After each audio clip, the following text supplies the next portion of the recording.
પણ આપણે આ જ રીતે બેસી રહીશું, કોઈ પોતાનું સ્થાન ન છોડે.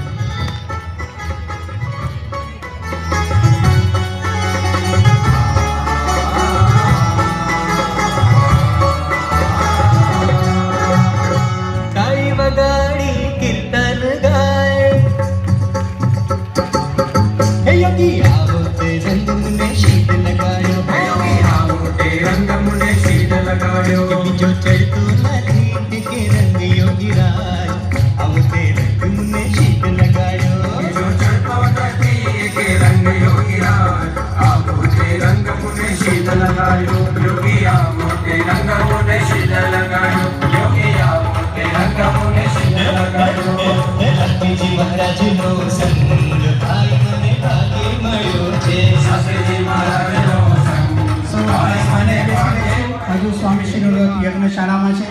ખરેખર આપણે